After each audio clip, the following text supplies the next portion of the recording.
Tell us a bit about yourself at paano ba ang naging buhay bago tayo pumunta dito sa Australia. Hi, ako si Marabel. Nakatira ako sa Tarlac before. I was working in a multinational company sa Makati City as a senior project accountant. I migrated here or moved here in Melbourne the year 2018. Why did you choose to migrate to Australia? Bakit hindi Canada? Bakit hindi UK or New Zealand? And did you come here with your family or mag-isa ka lang? I was seconded in our Sydney office for 3 months. With me experiencing yung buhay dito sa Australia, it opened a lot of thoughts on my end. At the same time, yung mga possibilities. I approached my immediate supervisor at that time. I moved here with my husband under student visa. So my husband was the primary applicant. Ako naman yung dependent niya so that I could have the full working rights because he's taking masters at that time. Gaano ka na katagal na nakatira dito sa Australia? At ano naman yung feeling na andito ka na? Dumating kami dito so 2018. So that was 5 years ago. And of course, masaya kasi kasama ko naman yung asawa ko na nag-move dito. Hindi siya masyadong nakaka-homesick. Nung college kasi, malayo na ako sa family ko. So na ako nag-stay sa auntie ko. So somehow, parang ka-adjust na rin ako kung paano mawalay sa family for, certain period of time.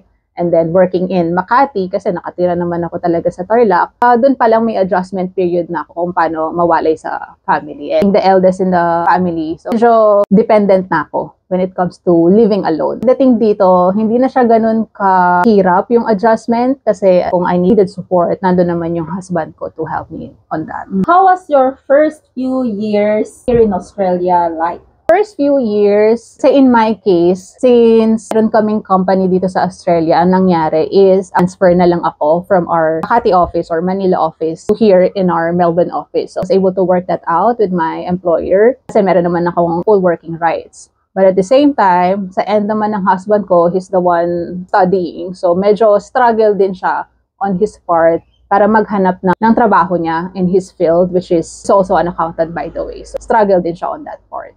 Nasabi mo yung about sa struggles. Ano naman yung mga challenges na kinaharap mo dito at paano mo naman yun na-overcome? Challenges basically is about finances. Kasi nung nagpunta kami dito, umutang lang kami sa mga relatives lang namin dun sa ginastos namin sa visa, sa the same time kasi sakto siya sa plans namin on getting married. We're married na, civil wedding. Pero 2019 yung plan namin to have a church wedding. So sabay-sabay yung expenses namin. Nangutang kami for that. Yun yung isa sa mga challenges kasi nung nandito na kami, of course, nag-work ako full-time. So basically, ako yung nagpo-provide para sa daily expenses namin. Tapos mainly yung para sa tuition fee. At the same time, nagbabayad din kami ng mga utang namin and kung ano man yung mga naiwan namin. Kasi meron kaming na-purchase na condominium before coming here. So, kasama yun sa payments. Yung pag-manage lang ng finances. Being me as the main provider